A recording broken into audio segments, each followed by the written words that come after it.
วัสดีค่ะยินดีต้อนรับเข้าสู่พอดแคสต์สาวออฟฟิศกับชีวิตนักอ่านค่ะเพื่อนๆเคยนึกไหมคะว่าถ้าเกิดวันหนึ่งอะค่ะวิธีคิดในการทำงานที่เรามี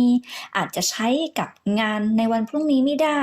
แล้วต้องเตรียมตัวหรือปรับตัวยังไงดีล่ะนั่นแหละค่ะคือชื่อหนังสือ Future Mindset เขียนโดยศาสตราจารย์ดรอาจารย์นพดลร่มโพธิ์ค่ะซึ่งในหนังสือนะคะทั้งหมดจะมี35วิธีคิดด้วยกันเพื่อนๆวัยทำงานนะคะสามารถนำไปปรับใช้ได้เลยแล้วก็บางวิธีคิดนะคะก็ดึงไปใช้ในชีวิตประจำวันได้ด้วยสาวออฟฟิศนะคะจะหยิบยกมาพูดคุยเนี่ยเฉพาะบางวิธีคิดที่เป็นไอเดียน่าสนใจแบบสบายๆตามสไตล์สาวสำนักงานค่ะ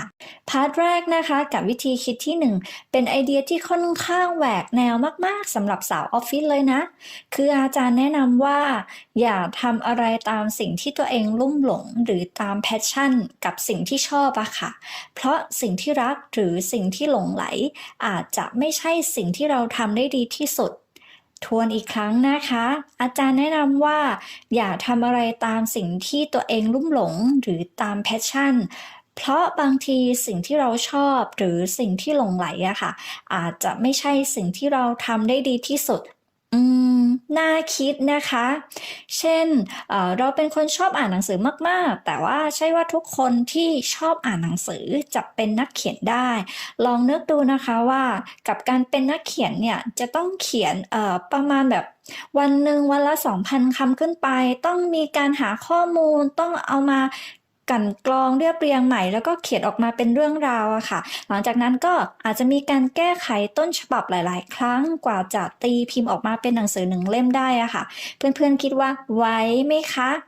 ถ้าไหวนะคะแล้วก็ยังรู้สึกแบบเราสนุกอยู่ยังมีความสุขกับงานเขียนอยู่อะค่ะสามารถทำไปได้นานๆเรื่อยๆเลยนั่นจะยิ่งตอกย้ำนะคะว่าทักษะเนี้ยเราจะยิ่งเก่งขึ้นพัฒนาขึ้นพูดง่ายๆคือสิ่งไหนที่เราเก่งที่เราทำได้ดีอะค่ะก็จะกลายเป็นสิ่งที่เราชอบในที่สุดใช่ไหมคะ เมื่อเราหาสิ่งที่ชอบเจอแล้วนะคะก็ต้องฝึกทำซ้ำๆให้ได้บ่อยๆค่ะซึ่งสามารถทำให้เกิดภาวะลื่นไหลได้ภาวะลื่นไหลคืออะไรและก็มีข้อดียังไงนี่คือวิธีคิดที่2ค่ะภาวะลื่นไหลนะคะคือการที่เรากำลังจดจ่อกับสิ่งที่เราสนใจมากๆค่ะเช่นในขณะตอนที่เรากำลังทำงานอยู่หรือกำลังอ่านหนังสืออาจจะเป็นช่วงที่เล่นเกมก็ได้นะคะอาจจะเป็นกิจกรรมอื่นๆก็ได้ที่เราแบบไม่รู้สึกเบื่อค่ะหรือว่าเหนื่อยเลยแม้ว่าเวลาเนี่ยจะผ่านไปหลายชั่วโมงแล้วก็ตามซึ่งต้องเป็นงานหรือว่ากิจกรรมที่ไม่ง่ายและก็ที่ไม่ยากเกินไปที่ทำให้เรารู้สึกเบื่อหรือว่ารู้สึกท้อไม่สนุกอะค่ะแล้วก็ที่สำคัญนะคะก็คือสามารถเห็นผลลัพธ์ได้เลยเช่นวันนี้เคลียร์งานจบไปแล้ว3งานนะหรือสัปดาห์นี้เราอ่านหนังสือจบไปแล้ว2เล่มนะทั้งนี้พยายามหาจังหวะแบบนี้ค่ะให้เจอบ่อยๆนะคะเพื่อนๆก็สามารถทำสิ่งต่างๆได้มากมายแล้วก็สามารถสร้างผลงานที่ยอดเยี่ยมได้ค่ะแต่ถ้าเราเจออุปสรรคล่ะแล้วส่งผลแบบว่าเฮ้ยไม่อยากทำไม่สู้ละอยากจะเลิกดีกว่าอะไรอย่างเงี้ยค่ะถึงแม้จะเป็นสิ่งที่เราทำได้ดีนะคะเราจะมีแค่คำว่า passion อย่างเดียวอะค่ะก็ไม่น่าจะประสบความสำเร็จได้ซึ่งเราต้องเพิ่มคำว่าอดทนลงไปในสิ่งที่ตัวเองรักด้วยค่ะเพราะอะไรเหรอคะเพราะว่าโลกนี้ไม่มีอะไรที่เป็นไปตามใจเราซะทุกเรื่องนี่คือหัวใจหลักวิธีคิดที่3ค่ะ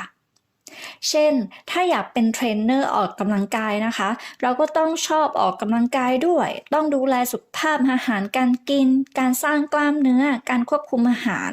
ซึ่งตรงนี้ค่ะจะเป็นจุดวัดใจเลยว่าถ้ารู้สึกเหนื่อยท้ออยากเลิกไม่อยากทำแล้วอย่างเงี้ยค่ะสุดท้ายเนี่ยเราก็ไม่มีทางที่จะประสบความสำเร็จได้และก็สิ่งสำคัญอีกอย่างหนึ่งนะคะคือเราต้องมีความหลงไหลกับสิ่งนั้นด้วยแล้วก็เพิ่มความอดทนลงไปในสิ่งนั้นนะคะเพราะความอดทนนะคะจะเป็นการทนต่อความยากลำบากที่เกิดขึ้นเหนื่อยกันหรือยังคะพักหายใจหายคอกันหน่อยค่ะในชีวิตเราทุกคนนะคะ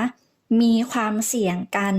ทั้งนั้นนะคะหรือว่ายืนอยู่บนความเสี่ยง กันแม้ว่าเราเลือกที่จะไม่เสี่ยงอะไรเลยก็ตามอะค่ะแต่เราก็ยังเสี่ยงอยู่ดีค่ะซึ่งอาจารย์นะคะจำกัดความเสี่ยงคำว่าความเสี่ยงอะค่ะคือโอกาสซึ่งมี2มิติด้วยกันนะคะโอกาสมิติที่1คือโอกาสที่อะไรๆเกิดขึ้นสูงและก็รุนแรงมากเรียกว่าความเสี่ยงสูงอะค่ะอันเนี้ยเราต้องรีบจัดการโดยเร็วแล้วก็โอกาสที่มีอะไรที่เกิดขึ้นต่ำหรือมีความรุนแรงน้อยบางทีก็สามารถเอาไว้จัดการทีหลังได้ส่วนมิติที่2ค่ะเราสามารถมองคำว่าโอกาสไปในทางบวกได้เช่นกันเช่นอะไรที่มีโอกาสสำเร็จสูงแล้วก็ถ้าเป็นจริงได้ค่ะชีวิตเราก็ดีขึ้นจะดีขึ้นแบบนี้ต้องรีบทำค่ะแล้วก็อะไรที่มีโอกาสสำเร็จต่ำและไม่ได้ช่วยให้ชีวิตเราดีขึ้นสักเท่าไหร่อันนี้สามารถปล่อยผ่านได้ค่ะจริงๆก็ไม่มีผิดไม่มีถูกนะคะอยู่ที่เพื่อนๆลองพิจารณาทุกโอกาสดูอะค่ะวันหนึ่งอะค่ะเราก็จะประสบความสำเร็จได้ไม่ยากเพื่อนๆเคยตั้งเป้าหมายกับตัวเองไหมคะเช่นปีหน้าเราจะเริ่มลดน้ำหนักแล้วล่ะช่วงเนี้ยแบบรู้สึกอึดอัดจังเลยแต่เราก็ยังไม่ได้เริ่มทำนะคะเวลาก็ยังเดินต่อไป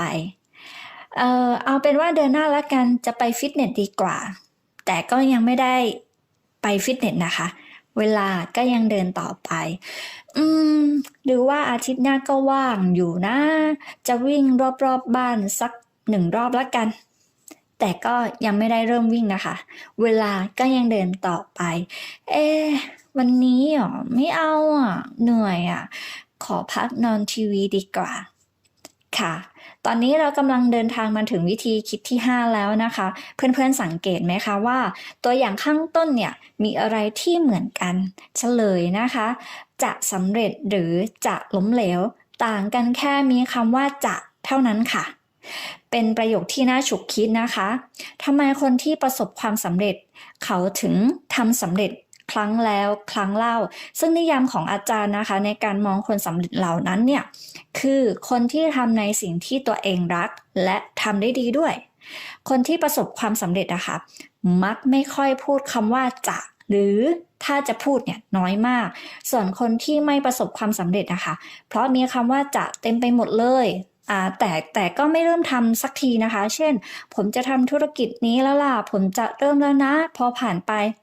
ก็ยังไม่ได้ลงมือทำอาจารย์แนะนำว่า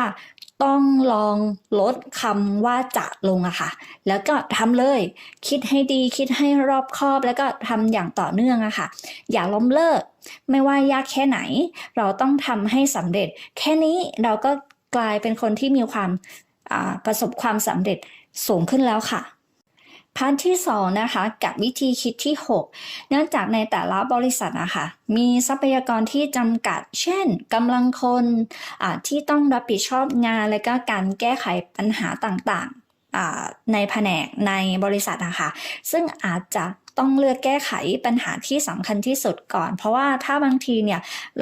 เราแก้ไขปัญหาหลายๆอย่างพร้อมกันนะคะสุดท้ายเนี่ยมันจะแก้ไม่ได้สักอย่างค่ะอาจารย์บอกว่าอาจารย์เขียนว่ามีเครื่องมือนะคะที่นำมาปรับใช้ในการวัดผลการทำงานชื่อว่า PI Matrix จะประเมินระดับผลของดำเนินงานแล้วก็ระดับความสำคัญของงานสามารถแบ่งออกมาเป็น2กลุ่มใหญ่ๆนะคะกลุ่มที่1คืองานเราทำได้ดีมากและสิ่งนั้นสำคัญมากงานเราทำได้ไม่ดีและสิ่งนั้นไม่สำคัญเช่นเราเป็นผู้จัดการสาขาสามารถจัดการงานภายในสาขาทั้งกำลังคนการแก้ไขปัญหาและทำยอดขายได้ดีแต่ผู้จัดการสาขาอาจจะไม่ถนัดในการถูพื้นอันนี้ก็สมเหตุสมผลนะคะกลุ่มที่2เราทำได้ดีมากแต่สิ่งนั้นไม่สำคัญและเราทำได้ไม่ดีแต่สิ่งนั้นสำคัญมากเช่นเป็นผู้จัดการสาขานะแต่ว่าถูพื้นเนี่ยได้สะอาดเอี่ยมอ่องเลยซึ่งสิ่งนี้ค่ะไม่ได้สำคัญไปกว่าต้องไปดูภาพรวมของสาขาการสร้างยอดขายไหมงานของผู้จัดการสาขาค่ะคือต้องบริหารจัดการภายในสาขา อันเนี้ยเป็นสิ่งสำคัญมากแต่ทำได้ไม่ดีสาขามีปัญหายอดขายตกกลุ่มนี้ค่ะคือไม่ดีพยายามให้เป็นกลุ่มที่1ให้มากที่สุดคือเราควรทำได้ดีมากในสิ่งที่สำคัญและไม่ทำในสิ่งที่ไม่สำคัญเพราะเรามีเวลาจำกัดค่ะคนสำเร็จนะคะไม่ใช่คนที่มีเวลาหรือทรัพยากรมากกว่าคนอื่นแต่เป็นคนที่เลือกใช้เวลาและทรัพยากรไปอย่างถูกจุดมากกว่าค่ะในการทำงานนะคะทุกที่เนี่ยสาวออฟฟิศเชื่อเลยค่ะว่าต้องเจอคำนี้แน่ๆคือคำว่าความยุ่งค่ะตอนนี้เรากำลังเข้าสู่วิธีคิดที่7นะคะความยุ่งคือตัวบ่งบอกถึงสิ่งผิดปกติค่ะยุ่งเป็นครั้งคราวอันนี้ไม่เป็นไรค่ะเพราะว่าสามารถเกิดขึ้นได้ยุ่งติดต่อกันตลอดแสดงว่ามีอะไรที่ผิดปกติและก็ต้องได้รับการแก้ไขอาการยุ่งนะคะมี2อย่างด้วยกันคือเราต้องทำงานในสิ่งที่เราไม่ค่อยชอบแล้วก็มีเวลาว่างในการทำสิ่งที่ชอบน้อยลงวิธีแก้ไขโดยการลดความยุ่งลงนะคะคือต้องค้นหางานที่เราชอบนะคะหรือว่างานที่เราไม่ชอบค่ะอาจจะให้แบ่งให้คนอื่นมอบหมายให้คนอื่นไปทำแล้วก็เราเลือกทำงานที่ถนัดกว่าหรือไม่ก็หาเวลาเพิ่มในการทำสิ่งที่ชอบให้มากขึ้นค่ะเราก็เดินทางมาถึงวิธีคิดสุดท้ายแล้วนะคะใกล้จะถึงฝั่งฝันสักทีค่ะวิธีคิดที่8นะคะการเพิ่ม productivity ในการทำงานมี10ข้อด้วยกันแต่ว่าสาวออฟฟิศนะคะจะยกตัวอย่างบางข้อเช่นจัดลำดับความสำคัญเราจำเป็นต้องเลือกทำสิ่งที่สำคัญที่สุดก่อนค่ะงานที่เร่งด่วนงานที่ดิวเดตก่อนนะคะโดยสิ่งที่สำคัญที่สุดค่ะคือสิ่งที่ทำให้เราบรรลุเป้าหมายที่ตั้งไว้มากที่สุดค่ะอีกข้อหนึ่งนะคะรู้จักผลัดวันประกันพรุ่งคือเช่นวันนี้อยากดูซีรีส์เกาหลีนะแต่ว่าผลัดไว้ดูพรุ่งนี้ดีกว่าวันนี้ตั้งใจจะเคลียร์งานให้จบหลายๆงานเลยอย่างเงี้ยค่ะหรือว่าอยากเล่นเกมเดี๋ยวค่อยเล่นอีกทีอาทิตย์หน้านะอ่านหนังสือให้จบก่อนแล้วก็อีกข้อนึงนะคะก็คือว่าพัฒนาความสามารถของตัวเองแค่วันละ 1% ถ้าอยากทำงานให้ดีขึ้นนะคะเราต้องพัฒนาตัวเองให้ดีขึ้นเพียงแค่วันละ 1% นะคะทุกๆวันผ่านไป1 ปีค่ะตัวเราจะดีขึ้นถึง 37.8 เท่าเลยทีเดียวนะคะข้อสุดท้ายนะคะคืออยู่กับสิ่งที่รักให้นานพอคือทำสิ่งที่รักค่ะแต่ถ้าเราทำไม่นานยังไม่เห็นผลสักทีค่ะอันเนี้ยก็จะไม่สำเร็จแต่ว่าถ้าเราอยากทำอะไรสักอย่างเนี่ยให้สำเร็จค่ะต้องทำในสิ่งที่รักอย่างสม่ำเสมอขอบคุณทุกๆคนนะคะในการติดตามสาวออฟฟิศหวังว่าสามารถเป็นประโยชน์กับเพื่อนๆไม่มากก็น้อยค่ะในหนังสือ1 เล่มกับ1 ข้อคิดช่วยพัฒนาชีวิตให้เราดีขึ้นได้แล้วเจอกันใหม่ใน EP หน้านะคะ